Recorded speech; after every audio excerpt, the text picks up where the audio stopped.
কুসুম, তুমি আমাকে চা দিলে না যে এখনো? আমি কি চাকরি থেকে ছুটি নিয়েছি চা না খেয়ে সারাক্ষণ ঘুমানোর জন্য নাকি? সকাল কয়টা বেজে গেল, তুমি এখনো আমাকে চাটা দিচ্ছ না? সকাল সকাল ঘুম থেকে উঠি এত চেঁচাচ্ছ কেন? মাত্র তো সকাল হলো, দেব তো চাটা। এত চেঁচামেচি করার কি রয়েছে? সকাল হতে না হতেই তোমার শুধু চা চাই। এত চা কিভাবে খাও? তোমাকে দেখে মনে হয় তুমি একেবারে চায়ের রাজা, আর আমি যেন তোমার চাকর, সারাক্ষণ শুধু তোমাকে চাই বানিয়ে দেব। আর কোনো কাজ করতে হবে না সংসারের আমার। বাকি কাজগুলো কি তুমি করে দেবে নাকি? কাজগুলো সেরে তারপর তোমাকে চাটা বানিয়ে দেব আমি। এই যে নাও, তোমার চা নাও, চা হয়ে গেছে।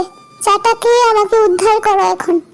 সঙ্গে কি বিস্কুট দেবো নাকি কেক দেবো তোমাকে? ছি, এটাকে কি চা বলে? এটা তো একেবারে পাতলা জলের মতো। এটা তো দুধ কোথায়? এটা কি শুধু জল চা নাকি দুধ চা? কিছুই তো বুঝতে পারছি না। এত যে বেশি দুধ দিয়ে চা বানাবো? তোমার মামার বাড়ি থেকে দুধ আসে না, বুঝতে পেরেছো? বাজারে দুধের দাম অনেক বেড়েছে। সব টাকা যদি দুধ আনতে খরচ করে ফেলি, তাহলে বাকি খরচ কিভাবে করবো সংসারের? এত ঘন করে চা না খেয়ে অল্প পাতলা করে খেলে কি হয়ে যায়? মুখটা ঘুমরা করে না রেখে এবার খেয়ে ফেলো চাটা। এত পাতলা হয়নি তুমি যেমনটা বলছো। পরের বার নয়তো একটু ঘন করে চা বানিয়ে দেব। বেলায় বেলায় কি দেওয়া যায় না কি এত ঘন করে চা বানিয়ে?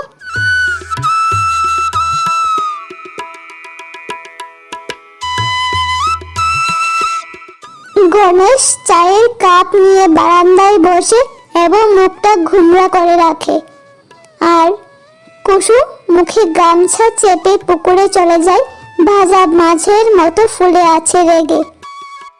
তখন পাড়ার কাকিমা কুসুমকে দেখে জিজ্ঞেস করে, কি রে কুসুম, আবার ঝগড়া হলো কি নিয়ে তোদের মধ্যে? আরে কাকিমা আর বলো না, গণেশ একটা অপদার্থ একেবারে। দিনরাত ওকে খাইয়ে পরিয়ে রাখি, তারপরও চাটা একটু পাতলা হয়েছে আমার সঙ্গে ঝগড়া শুরু করে দিয়েছে সকাল থেকে।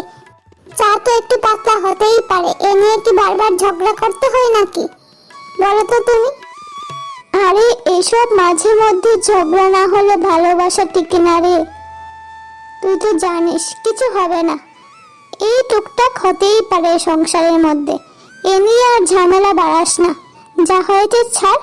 এখন রান্না বান্না কর গিয়ে, যা। যাই, বাজারে চলে যাই এখন। ঘরে থাকলে আরো অশান্তি হবে, আরো ঝগড়া হবে। আজ সারাদিন আর বাড়িতেই ফিরবো না। দুপুরে ভাতও বাজারে কোনো একটা হোটেলে খেয়ে নেব। দুপুরে মাছ ভাত হোটেলে খেয়ে একটু ঘুরে তারপরে বিকেলে সন্ধ্যা হলে একেবারে বাড়িতে ফিরবো। সত্যি কুসুমকে একটু বুঝিয়ে দেওয়া দরকার। ও যে এত ঝগড়া করে, দেখি আমাকে ছাড়া একদিন সারাদিন কিভাবে ও থাকে, কষ্ট হয় কি না ওর।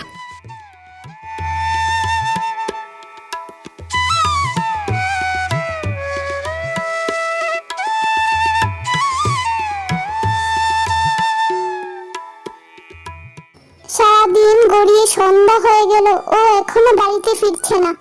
আমার মনটা যেন কেমন কেমন করছে। সকাল সকাল আজ কথা না বললেই ভালো হতো। সারাদিন ও বাড়িতে থাকতো, ভালোভাবে খাওয়া দাওয়া করতাম, কিন্তু কিছুই হলো না। সকাল সকালই মেজাজটা খারাপ হয়ে গেল। কখন যে আসবে কিছুই তো বুঝতে পারছি না। মা, বাবা চলে গেল কেন? তুমি কি রাগ করে বাবাকে বাড়ি থেকে তাড়িয়ে দিলে নাকি? বাবা তো দুপুরে ভাতও খায়নি, সারাদিন না খেয়ে আছে।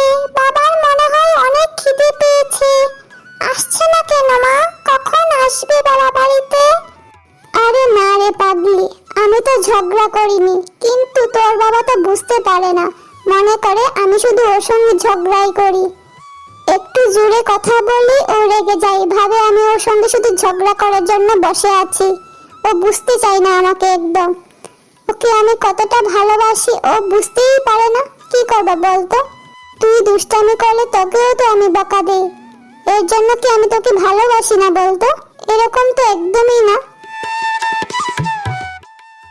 সারাদিন এখান থেকে সেখানে শুধু ঘুরলাম, কিন্তু মনটা একেবারেই ভালো লাগলো না সারাদিন ওকে ছাড়া। যাই, এবার বাড়িতে চলে যাই, গিয়ে মেয়েটাকেও দেখবো। ভেবেছি আজ সারাদিন বাড়িতে থাকবো, আর কি থেকে কি হয়ে গেল। এত না রাগ দেখালেই হতো, কেন যে বাড়ি থেকে রাগ দেখিয়ে চলে আসলাম। এখন মনটাও আর শান্তি পাচ্ছে না। যাই, তাড়াতাড়ি বাড়িতে চলে যাই। ও মনে হয় আমার জন্য বসে আছে।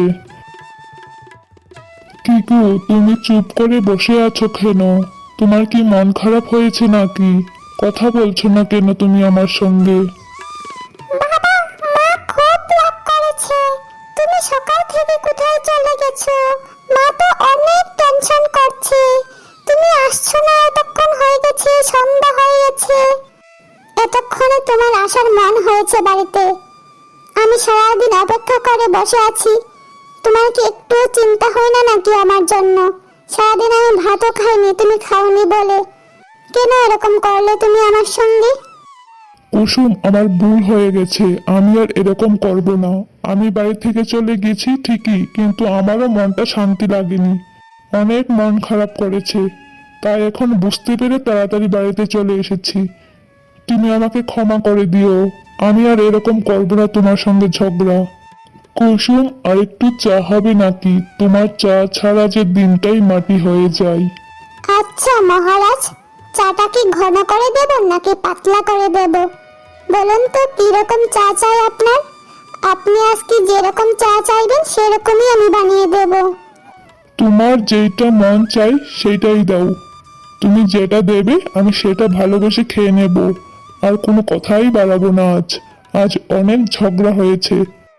এখন রাত্রিবেলা আর ঝগড়া করলে হবে না, হয়তো ঘুমই হবে না শান্তিতে। তুমি এরকম আর ঝগড়া করো না কখনো আমার সঙ্গে। তুমি এরকম করলে আমার বুকটা জানি কেমন কেমন করে। ঠিক আছে, আমি আর এরকম করব না। আজকের জন্য আমাকে ক্ষমা করে দাও তুমি। এইভাবেই তাদের ঝগড়া শেষ হলো এবং হাসি মজা করে ওরা থাকতে শুরু করলো ওদের সন্তানকে নিয়ে।